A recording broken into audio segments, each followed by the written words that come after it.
What is going on, everybody? Welcome to GLE, the podcast where we go lead everything. On today's show, we've got a PR and marketing consultant, media personality, speaker, entrepreneur, and podcast host. This individual spent nearly 15 years in PR and marketing and advertising before starting her own PR and marketing business back in 2014. She's a former health coach, personal trainer, fitness model, and bikini competitor who now runs a PR and influencer marketing agency called influence+IMPACT. She's the founder of the PR Accelerator and recently launched the Amplify podcast because, and I agree with her on this one, blending in is BS. Today, she's going to help us own our truth, use our voice, and live the most aligned, abundant, authentic version of ourselves. So excited to have her on the show today. Lauren Salaun, welcome to GLE. Thank you so much for having me. And I'm like, oh, that intro was so great. I'm like, well, I kind of wrote it, but also like, thank you. I loved your spin on it. I'm pumped to be here. I have to say, you are at the top of the convenience of my podcast guests who have just, provided these great resources to help me prepare for the show. So that's a testament to your profession. Oh, thank you very much. That feels good. Awesome. So before we dive in and you teach us all this value you're going to bring to us today, why don't we just hear your story? I know a little bit about you, but I'm still learning who you are, and I know my audience is too. So why don't you share a little bit about who you are? Absolutely. I'll do the quick and dirty version. So grew up in Northern California. I'm currently based in Los Angeles. And like you said already, most of my career has been in PR and marketing and advertising, that whole world. And I left the last PR agency I was at back in 2014 because I was insanely burnt out. I was working at a crisis PR firm that specialized in working in the healthcare industry. And we helped some of the biggest hospitals and healthcare systems in the country when, for lack of a better word, like shit kind of hit the fan, right? When things did not go as planned, they needed like urgent help and typically hired us like a few months later than they should have, right? To come kind of save the day. And we were really good at what we did. So we were growing very, very fast. And so I was working about 60 to 80 hours a week in a very fast-paced, high intensity, high stress type of job with high stress, like client situations, right? So a lot of work and a lot of stress in that work just by the nature of it. And then of course, when you're working that much, it's pretty intense. So I hit burnout very, very fast. I would call myself a recovering or recovered workaholic, overachiever, perfectionist type. And so being in that kind of environment where you're almost encouraged to work nonstop and you very well can work nonstop was a terrible combo. So burnt out. At the end of the day, it was not the kind of work that I was really excited about. I think we were doing important work and I learned a lot, but I wasn't really thrilled to come home and learn about like the Affordable Care Act and hospital insurance policy and stuff like that. Some people are. Right. And so I left so that I could, for two key reasons, so that I could pursue work that lit me up more, right? That I was more excited about because I love to work, right? And so that I could build my work around my life and not the other way around, so that I could really prioritize my non-negotiables and be able to better put myself first. And one of the things we talked about, health and fitness, excuse me. One of the things like that, or one of the ways that looked was getting back into a fitness routine, right? So when I left, I was like, okay, well, getting back into the gym. I was a competitive soccer player growing up.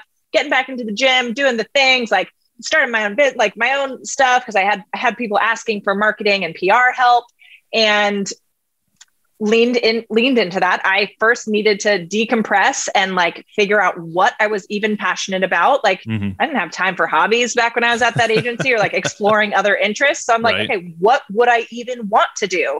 And the funny thing is, I think at that point I was like, like 27 or something back then. And I felt like I was so like my career was set. Like, I was like, well, this is the only direction I can go in now. What am I doing? Awesome. You know, like, and now, right, as an entrepreneur, you pivot like every 6 months at least. Right. And so I went right into consulting for PR, marketing, social media stuff, and did quite well with that right out of the gate, but then also got back into fitness for myself and was sharing my journey and my experience online, and very organically and accidentally built a fitness business. I had people asking me what I was doing and all that. And so for several years, I had my consulting business and my fitness business running side by side. And as I'm sure you will agree with, when your attention is split, right, you're not going to get the A+ results in both categories, or really even in one. For sure. I think you like master something and then you get to expand, right? And so I was trying to like do so much, again, still in that do, go, nonstop, hustle, grind kind of mode. Right. And looked up and I'm like, what the heck? Like, this shouldn't be this hard. I'm super smart. Like, I've accomplished a lot. I'm working my butt off. Like, I'm doing a good job. And then like, it's kind of working, but I want A+ results, right? Like my bank account is not reflecting the effort that I felt like I was putting in and the quality of work that I felt like I was doing. My time freedom and my stress and just energetic space did not feel like it was reflecting how hard I was working, which, we can get into all this later, but like,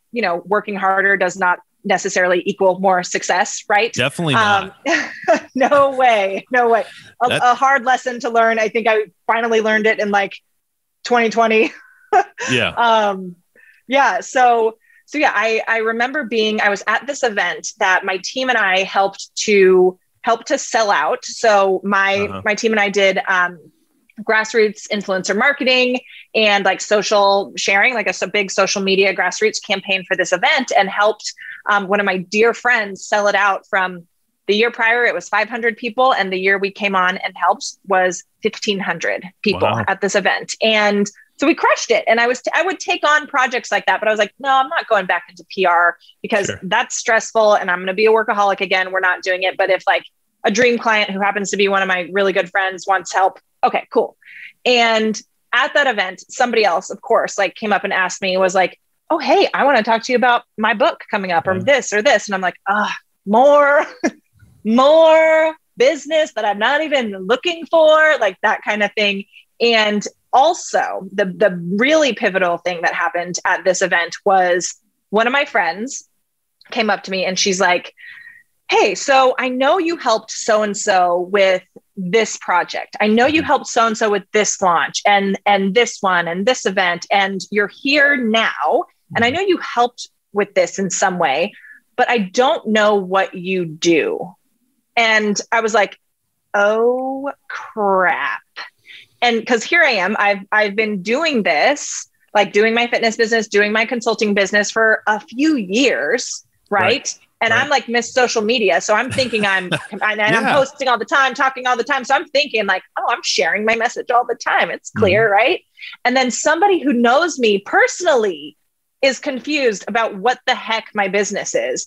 And so that was like such a like wake up call, like punch in the gut type of moment. Cause I'm like, well, if she doesn't know what I do, that means everyone else who follows me has no idea. Right. Or is confused. And if they're confused, they're not going to take action. And if your audience is confused about how to work with you and pay you, you're not really going to like be bringing in much money. Right. And so it was that event that I was like, okay, I already have another, somebody who wants a proposal and wants to work with me.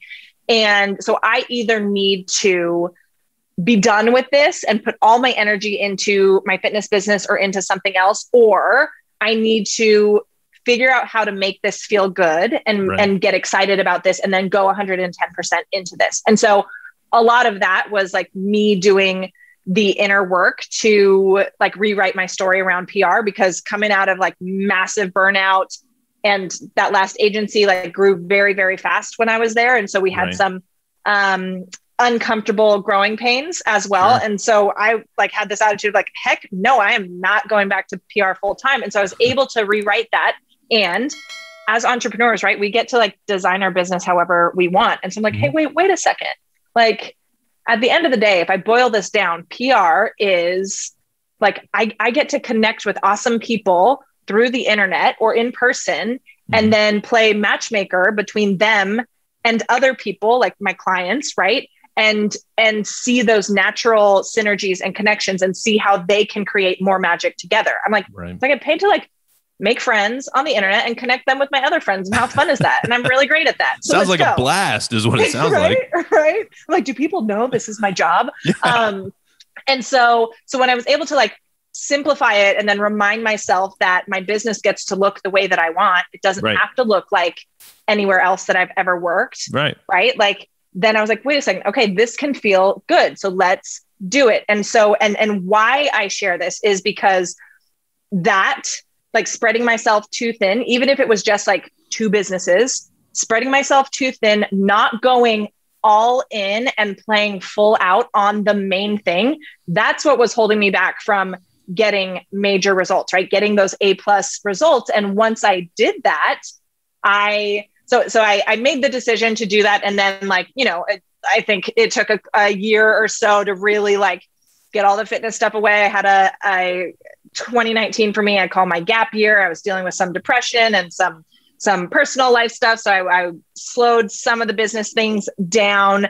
But yeah, in 2020, actually, when everything started shutting down in the world, like I still had some fitness stuff going on, and 2020 happened in mid-March. I think I had an entire very substantial fitness income stream get completely wiped out in 1 week. And I was like, okay, we are done. We're done with anything in fitness. Like I've been saying that I'm pivoting out of fitness for months now. And I've just kind of haven't really, still keeping it as a backup plan.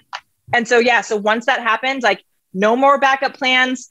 It was the PR business, right? PR and visibility business that, like, if not that, then what? Right. And so I committed to going 110% in on that and showing up consistently, providing a ton of value.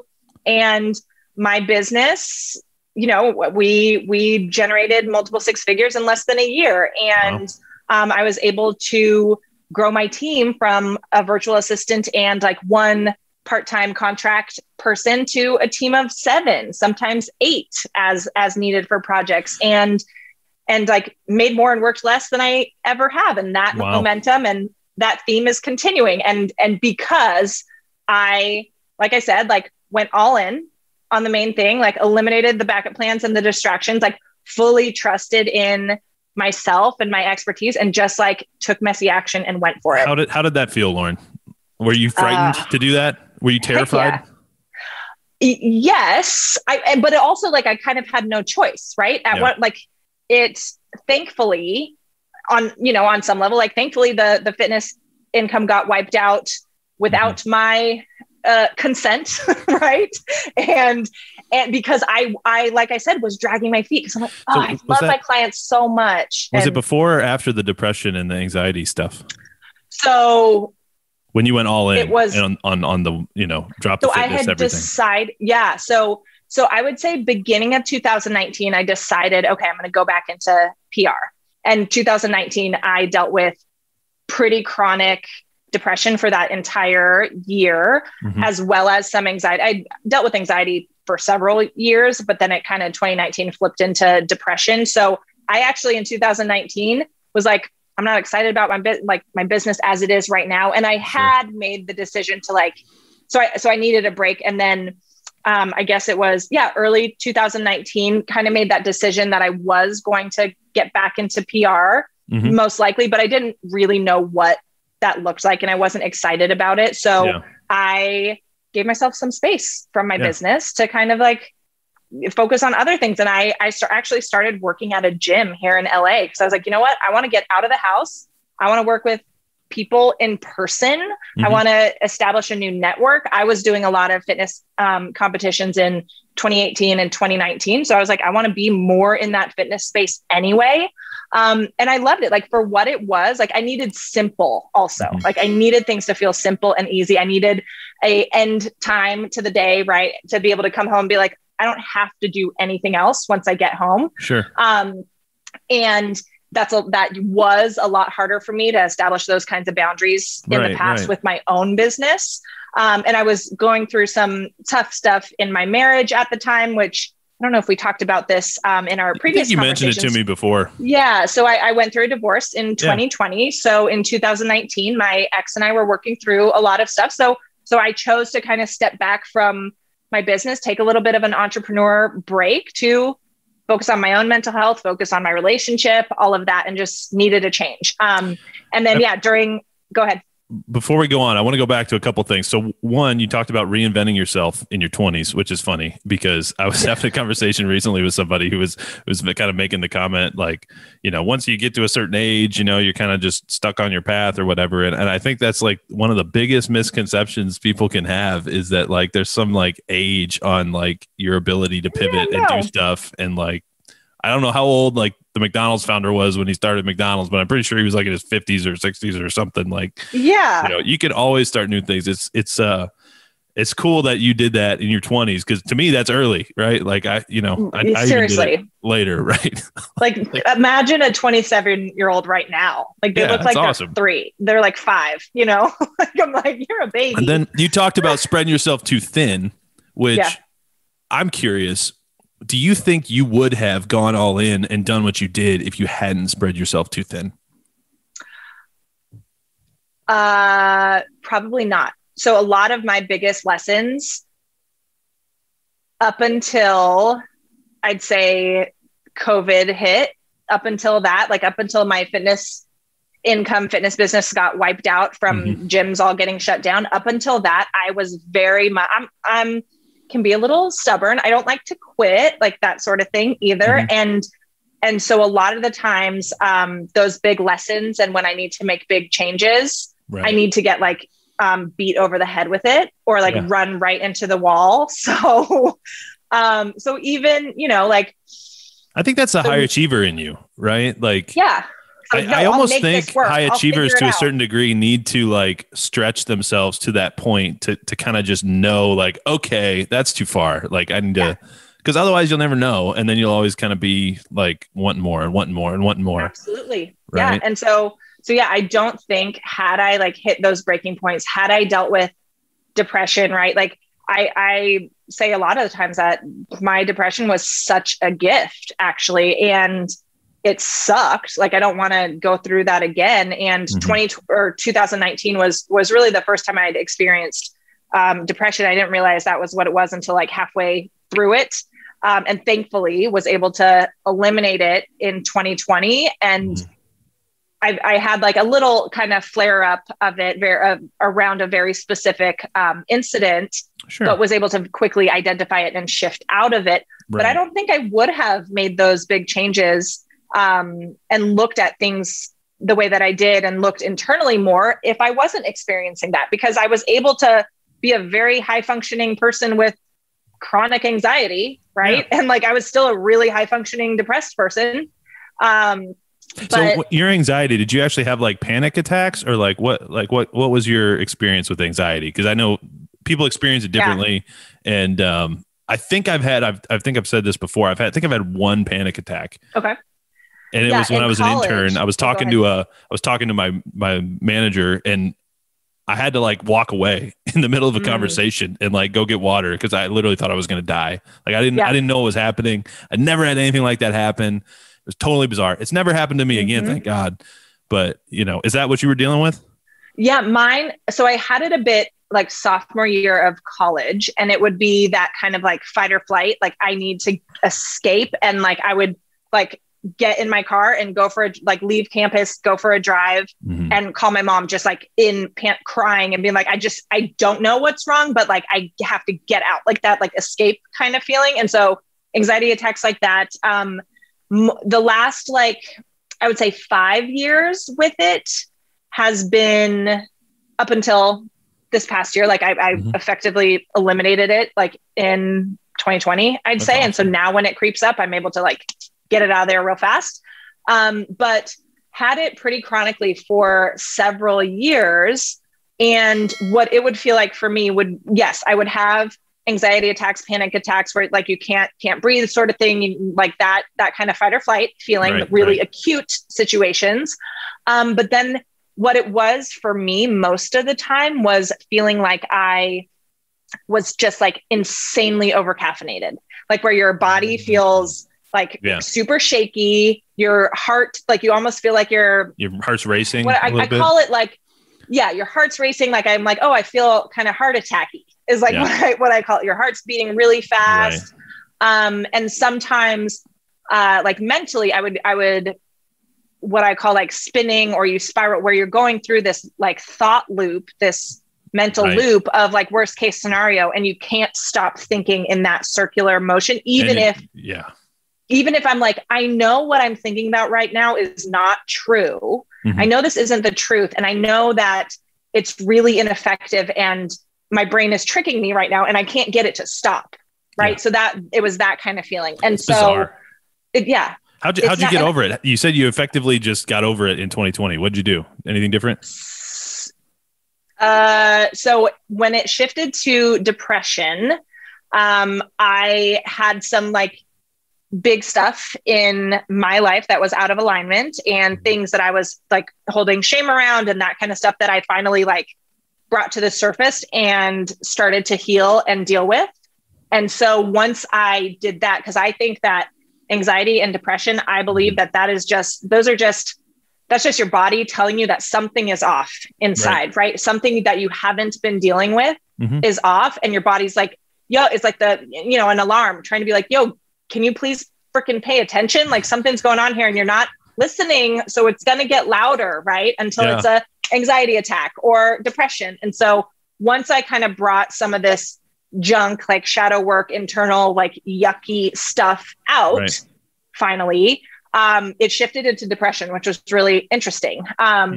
Which for me was like disinterest, not feeling energized, excited. I needed what felt like 15 hours of sleep a day, like all that kind of stuff. Didn't feel inspired or motivated, or I didn't feel like myself.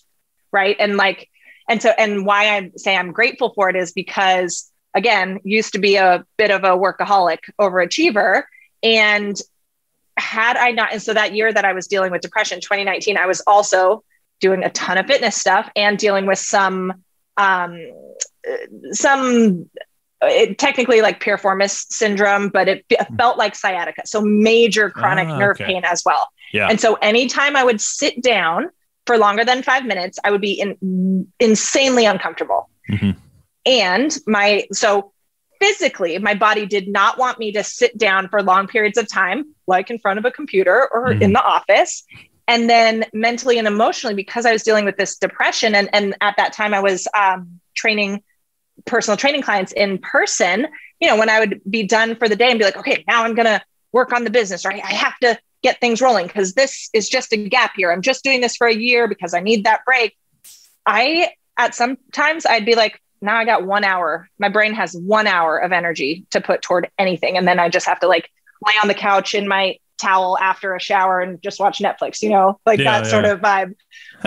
And so as time went on and I started to like, come out of that, that window would be maybe like 3 hours of energetic, like mental focus, excitement, motivation.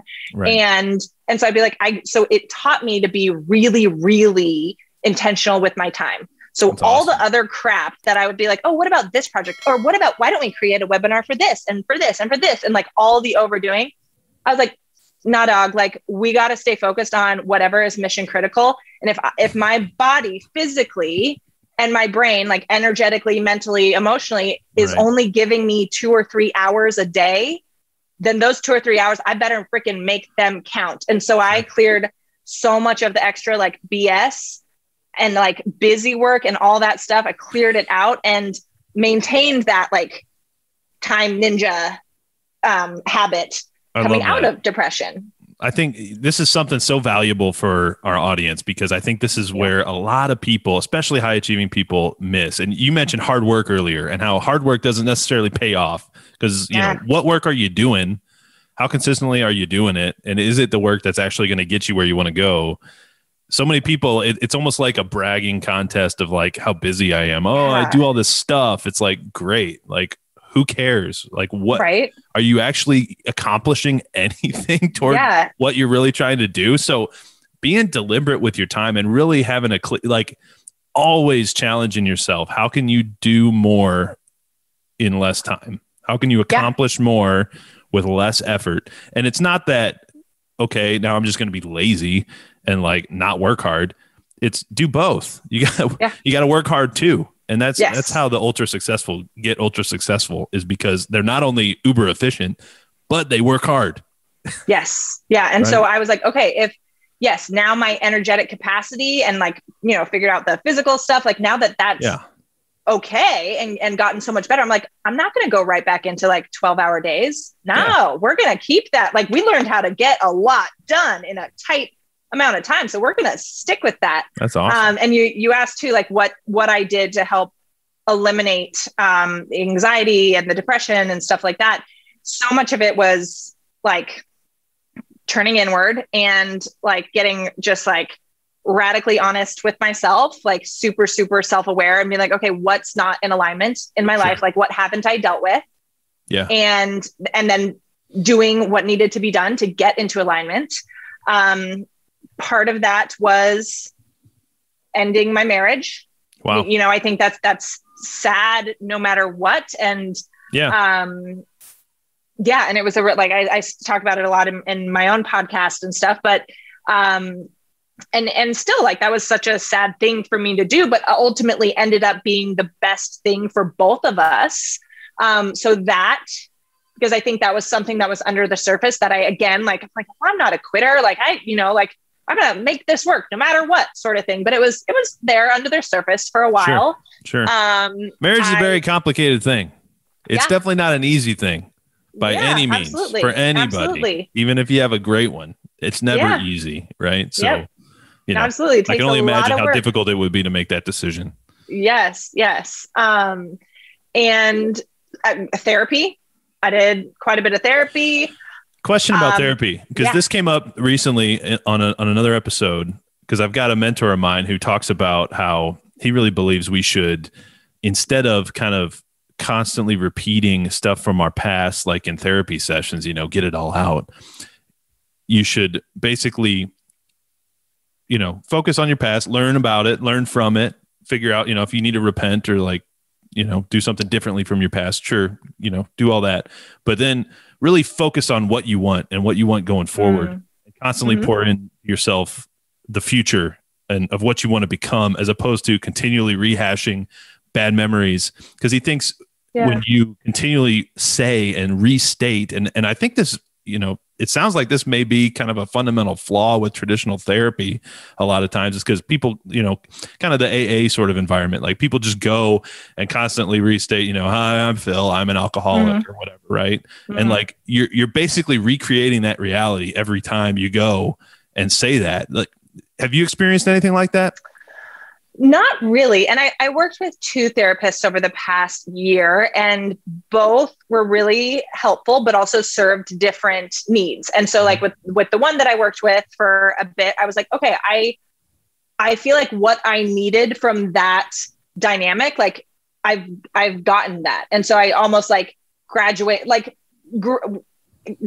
out of it, like evolved out of it and stuff. And I would say, and then the other one was very much, my ex and I started working with one to like work on things. And within a week, ultimately decided, we're actually here to work on things. We're here to come out of this in a beautiful way, or as beautiful as we can. And so in both of those dynamics, definitely talked about past stuff. Sure. But I think both of those therapists were great.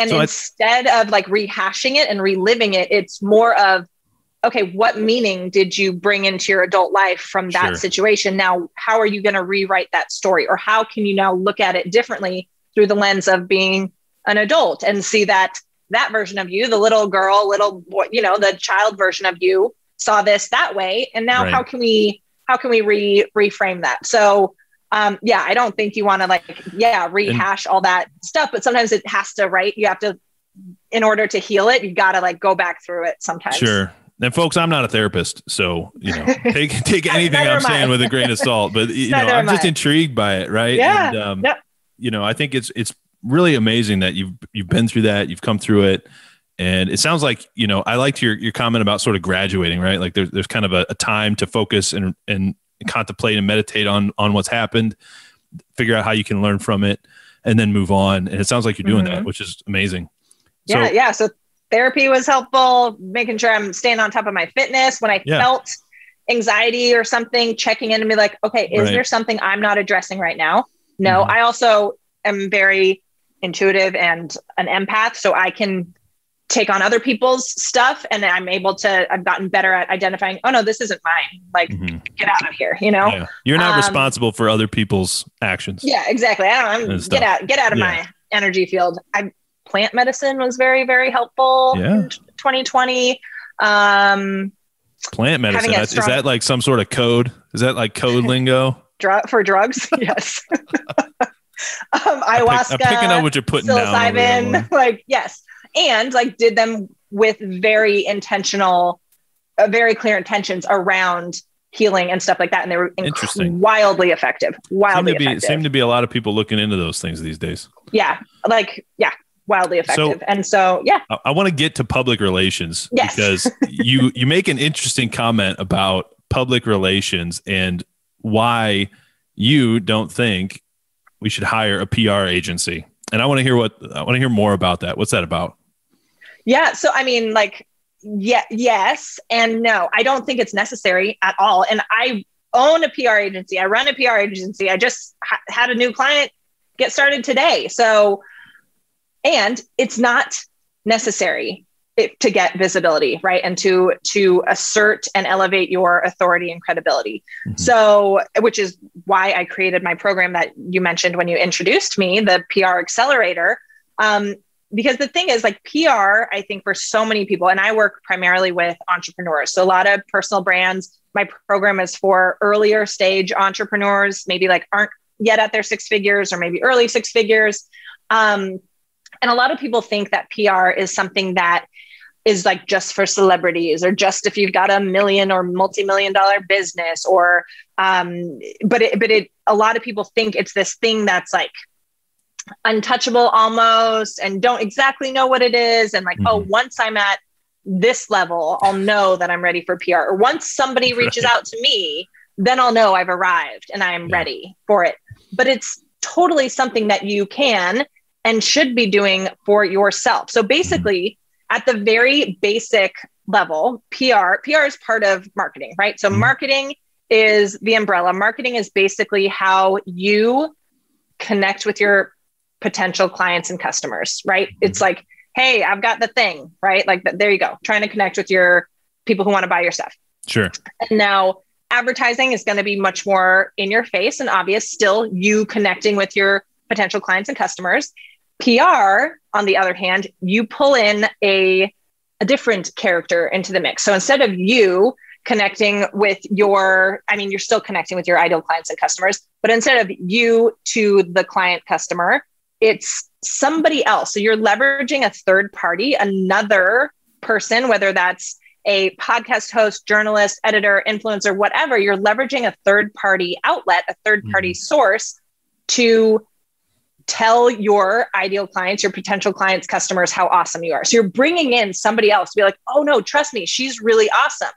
Right. And so that brings in a whole layer of credibility and authority because it's not you saying you're great, it's somebody else saying you're great, which makes it really, really powerful. That's why we look at reviews, testimonials, all that kind of stuff. It carries a lot of authority. And so, if right now, for example, this is a PR activity for me, right? So just by you having me on your show. So right in this situation, you're the third party source, the third party outlet. And even if you're not saying to your audience, hey, Lauren's so amazing, that kind of stuff, just by you having me on your show, that signifies to your audience that I'm worth listening to, right? Because they trust you and you bring on great guests and you share valuable content. So if you've got me on here, that tells your audience hey, like she's somebody to listen to, like pay attention. Right. Now, of course, it's my job to deliver value and everything like that. But some of that trust and credibility that you've built, I get to borrow some of that. I get to bring some of that over here just by being here on your show. Right. So PR is so powerful because it's a lot of leverage, and you get to tap into somebody else, not only somebody else's audience, but somebody else's trust and credibility, which can be hard to build, right? And takes time to build. So it's a quicker way to tap into that. And so PR, amazing for leverage. And I want to add to that. I want to build on that because I think that's so important for people to realize. And for me, I didn't realize that PR, those principles apply in so many situations beyond just getting on a show or getting on a podcast or whatever. Like just in personal interactions, like we don't have the ability to edify ourselves.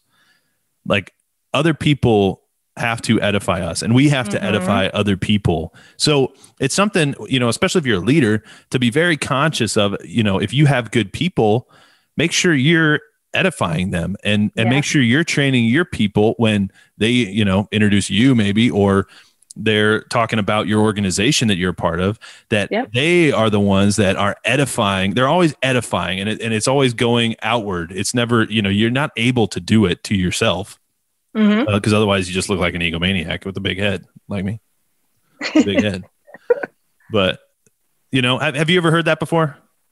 Yeah. And I would not exactly disagree, because I think people, at least a lot of the people that I work with, like in the coaching industry and personal development industry, don't always like own how awesome they are. Like they should be bragging about themselves more, sort of thing. Like, and using language like, hey, I'm an expert at, or my team and I are really great at XYZ, right? Like feel free to use that kind of language when you're talking about yourself. And to your point, absolutely. Like that there's so much more weight when somebody else does it. Even just thinking about like I said, I had a kickoff call with a new client. The way that I introduced my team on that call is going to make the new client feel so much more confident in working with us. So what are most people doing wrong? What are the 6 mistakes that are holding us back? 6. Yeah. So with that, like to kind of close that thought, like you don't have to, if you're just starting out and you're like, oh, well, I'm not ready for PR. Like you can absolutely like start getting yourself out there and leveraging other like third parties, right? Like make the work easier on you, get some of that leverage. PR at a very basic form of PR is sharing client testimonials, right? Because that's your client saying how amazing you are, not you. Use their language, screenshot, text, or whatever from them. So yeah, start putting yourself out there, like take messy action and just do it and get more visible and show up in a lot more places, because that's how you're going to grow your audience, grow your client base, all of that, grow your credibility. But yeah, some of the mistakes that people are making, I would say, we're getting too hung up on like audience number and that sort of thing, or like income numbers, thinking there's like an imaginary benchmark that you have to cross before you can get started. That's a big mistake that people make.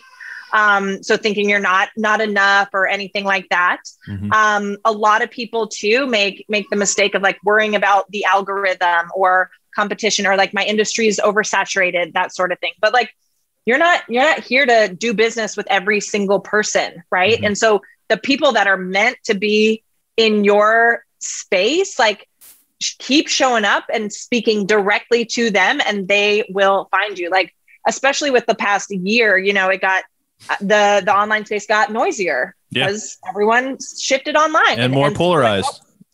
Yes, very exciting world to live in. Yeah. And so people are like, well, I don't like.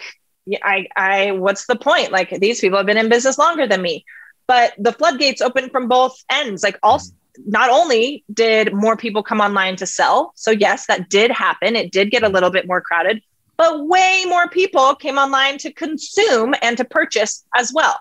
Right. Another, other mistakes, like, when it comes to pitching and stuff like that, is like making it all about you.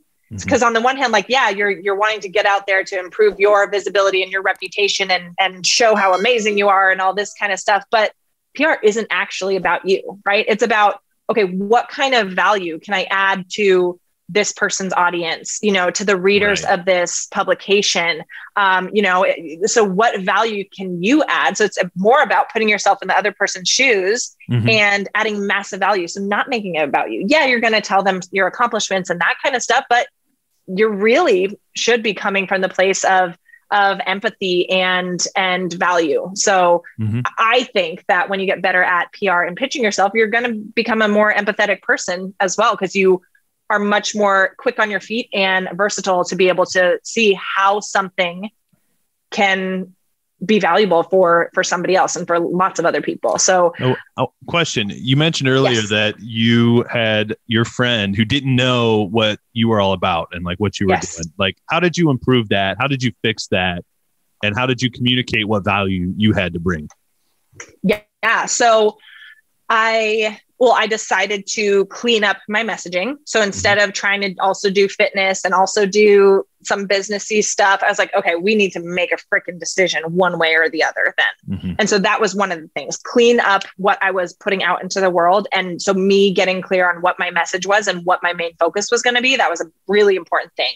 And then also making sure that I, So getting clear on my message and what I'm putting out into the world. But then I also did a little, I guess it was like some self-worth type of work of being like, okay, wait a second, even if I haven't been taking this as seriously as I quote unquote should have been, like I've accomplished a lot, I've been doing this for a while. And so doing a little audit of your accomplishments as well and making a list, like this is something we have. We ask of our agency clients, and I have the students in the PR Accelerator do, is like write down like 5 to 10 of your biggest wins and like things that you just can brag about. Like, don't worry about looking like braggy or show offy or anything. Like, please show off. Like, what are those things? So doing a little audit and like taking inventory of your big accomplishments so that you are like, wait a second, I have done a lot in this space. Right. And then talk about those things. Yeah. Right. Like whether it's putting case studies together or something like that, but start talking about them. And then other things that I did, I started adjusting my language of how I was speaking about my business. So saying things like, I'm an expert at XYZ. We helped this client do right? So speaking about these accomplishments and what we can do and how we can help people. And then, I started showing up like crazy to add value. And it was actually a really special, like full circle moment with everything happening in 2020, because that last agency that I was talking about in the beginning, when I left there, I was like, I stayed probably a year too late. So I was pissed when I left. Right. So I'm like middle finger. You were glad to be gone. Yeah, exactly. And so I for sure had some PTSD like associated with that experience, and was like, screw that, like all that kind of stuff. And so part of that, but then was able to really like heal that once 2020 happened, because even though that was, we all lived through it, we had a collective experience, our individual experiences, and I don't think any of us has ever lived through anything like that before, and hopefully not again. Right. And at the same time, I had that background in crisis communications, crisis PR for the healthcare industry. And so I'm like, okay, this is new. And I feel so prepared to help people right now. I know how to put together communications campaigns when shit hits the fan. Like I know what to do, especially in the health and wellness space or healthcare space. And even though I don't do stuff in the healthcare space anymore, I do stuff in health and fitness. We do have health and fitness clients. I'm like, oh, this feels familiar. Like I know what to do. And so I was leaning in and I was doing trainings and free webinars and like guest coaching all over the place, non-stop, just value, service. And so that definitely helps to build a lot of momentum and a lot of credibility. And it was a nice like I said, full circle moment for me, because I was like, oh, I'm so grateful for that last agency experience, even though like it felt like crap for a long time and I was pissed for a long time about it. Like I'm really grateful for it because I know how to communicate and put strategies together during major times of crisis. Mm-hmm. And I also knew how to then build an agency. Like that agency grew from, I was the 7th employee.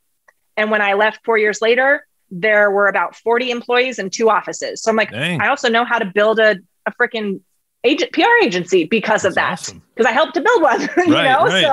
So I was very grateful for that experience. You know, setting me up for success in 2020 and beyond.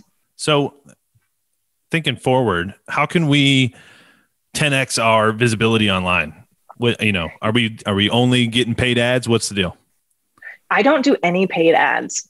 Wow. And I don't think that's necessary at all. What I would say, I mean, there's so many different things. I think you want to think about what your goals are for your business, right? Like if you are a new coach and you want to sell out a coaching program, get on podcasts because people are going to get to experience you and your energy. Mm-hmm. Go do guest coaching, right? Like, because if you want to coach, like go get into groups where people have already invested in coaching. So maybe they'll invest in more coaching, and where you get to be positioned as an expert coach and they get to experience what it's like to be coached by you.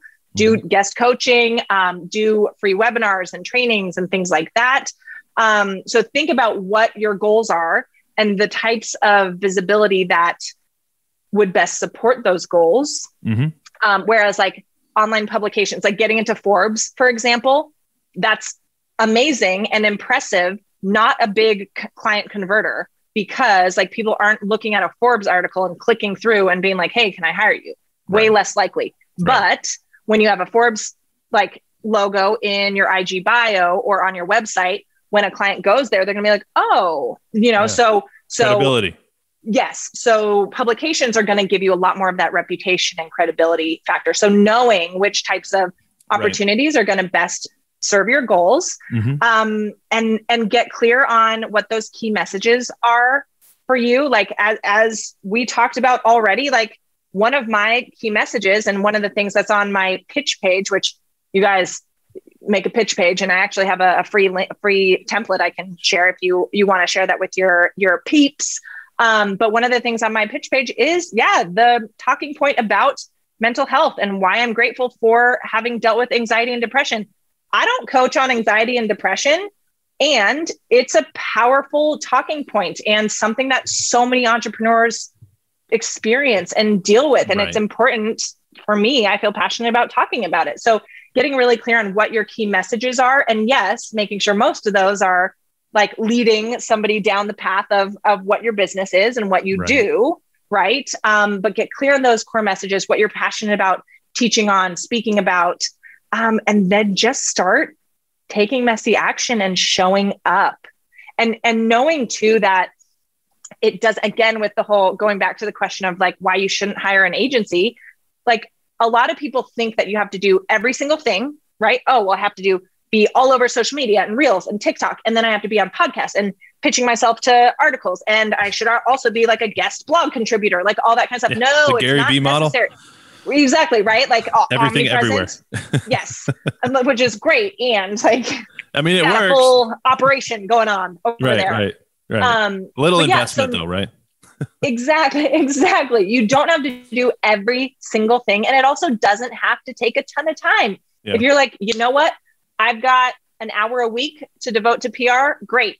This week, figure out what your key messages are, your talking points. Maybe next week, figure out like flesh out those pitch angles a little bit more. Maybe the week after I find contact information.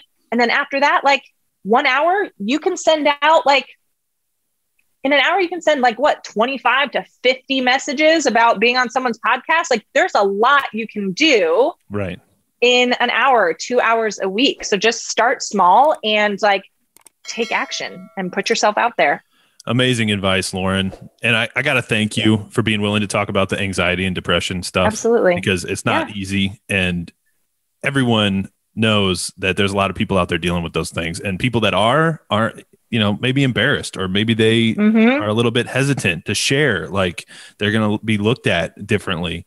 And so, there's people out there dealing with it. There's people out there that have great advice like you on how to deal with it and actually overcome it.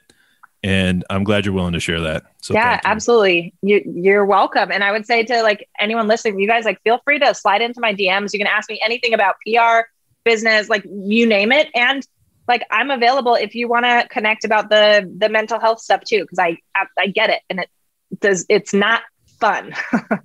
Definitely not fun. Yeah. But this has been fun. And I'm so glad you came on the show, Lauren. This was awesome. And likewise, y'all make sure you go follow Lauren Salaun. That's SALAUN at Lauren Salaun on Instagram. LaurenSalaun.com is the website, and LaurenSalaun.com/PR-accelerator is the link to her program. And you can also get a free pitch page, which I'm going to go check out. Actually, your pitch page is super cool. Thank you.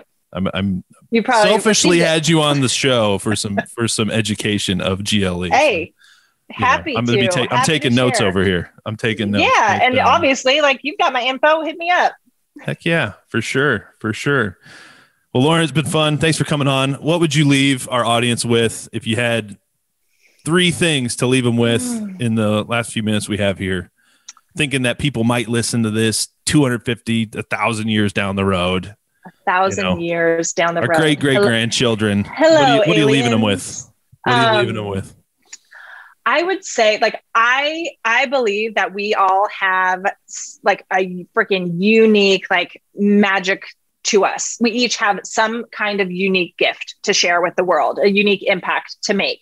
Right. And I think that, one, like, whether or not you believe it, like, people want your flavor of magic out in the world. And so I would say to just, like, own whatever that is that you feel you're called to do, own it and show up and, like, take that messy action, feel the fear, but, like, move and do it anyway.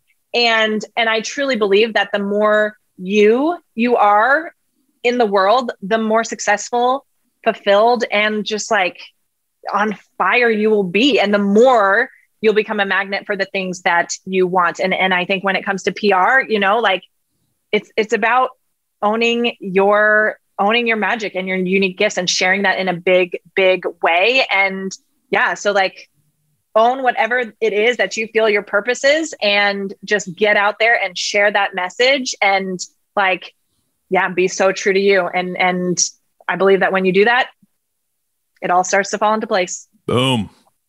Thanks for coming on, Lauren. This has been amazing. Y'all make sure you go follow her at Lauren Salaun on Insta, LaurenSalaun.com, and do what we do here at GLE. Go lead everything.